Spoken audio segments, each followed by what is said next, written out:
அனைவருக்கும் வணக்கம். மோசே என்ற தேவமனிதனை பற்றி பார்ப்போமா? கர்த்தர் மோசேயை நோக்கி, நீங்கள் திரும்பி மித்தோலுக்கும் சமுத்திரத்திற்கும் நடுவே பாகால் சேபோனுக்கும் முன்பாக இருக்கிற ஈரோத் பள்ளத்தாக்கின் முன்னடியிலே பாளையம் இறங்க வேண்டும் என்று இஸ்ரவேல் புத்திரருக்கு சொல்லு. அது எதிராக சமுத்திரக்கரையில் பாலம் இறங்கியவர்களாக. அப்பொழுது பார்வோன் இஸ்ரவேல் புத்திரரை குறித்து, அவர்கள் தேசத்திலே திகைத்து திரிகிறார்கள், வனாந்தரம் அவர்களை அடைத்து போட்டது என்று சொல்லுவான்.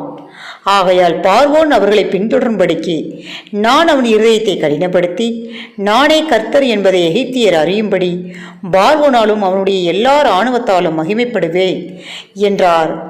அவர்கள் அப்படியே செய்தார்கள். ஜனங்கள் ஓடிப்போய்விட்டார்கள் என்று எகிப்தின் ராஜாவுக்கு அறிவிக்கப்பட்ட போது, ஜனங்களுக்குள் விரோதமாக பார்வோனும் அவன் ஊழியக்காரரும் மனம் வேறுபட்டு, நமக்கு வேலை செய்யாதபடி நாம் இஸ்ரவேலரை போகவிட்டது என்ன காரியம் என்றார்கள். அவன் தன் ரதத்தை பூட்டி தன் ஜனங்களை கூட்டிக் கொண்டு பிரதானமான 600 ரதங்களையும் எகிப்தில் உள்ள மற்ற சகல ரதங்களையும் அவர்கள் எல்லாவற்றிலிருந்து அதிபதிகளான வீரரையும் கூட்டிக் கொண்டு போனான்.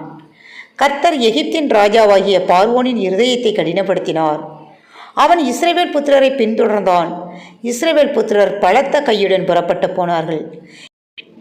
எகிப்தியர் பார்வோனுடைய சகல குதிரைகளோடும் ரதங்களோடும் அவனுடைய குதிரை வீரரோடும் சேனைகளோடும் அவர்களை தொடர்ந்து போய் சமுத்திர தண்டையிலே பாகால் சேபோனுக்கு எதிரே இருக்கிற யூரோத் பள்ளத்தாக்கில் முன்னடியிலே பாளையம் இறங்கியிருக்க அவர்களை கட்டினார்கள். பார்வோன் சமீபித்து வருகிற போது இஸ்ரவேல் புத்திரர் தங்கள் கண்களை ஏறெடுத்து பார்த்து, எகிப்தியர் தங்களுக்கு பின்னே வருகிறதைக் கண்டு மிகவும் பயந்தார்கள். அப்பொழுது இஸ்ரவேல் புத்திரர் கர்த்தரை நோக்கி கூப்பிட்டார்கள். அன்றியும் அவர்கள் மோசேயை நோக்கி, எகிப்திலே பிரேத குழிகள் இல்லை என்றா வனாந்தரத்தில் சாகும்படிக்கு எங்களை கொண்டு வந்தீர்? நீர் எங்களை எகிப்திலிருந்து புறப்பட பண்ணினதினால் எங்களுக்கு இப்படி செய்தது என்ன? நாங்கள் எகிப்திலே இருக்கும்போது நாங்கள் எகிப்தியருக்கு வேலை செய்ய எங்களுக்கு சும்மா விட்டுவிடும் என்று சொன்னோம் அல்லவா?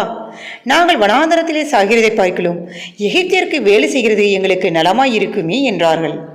அப்பொழுது மோசே ஜனங்களை நோக்கி, பயப்படாதிருங்கள், நீங்கள் நின்று கொண்டு இன்றைக்கு கர்த்தர் உங்களுக்கு செய்யும் ரட்சிப்பை பாருங்கள்.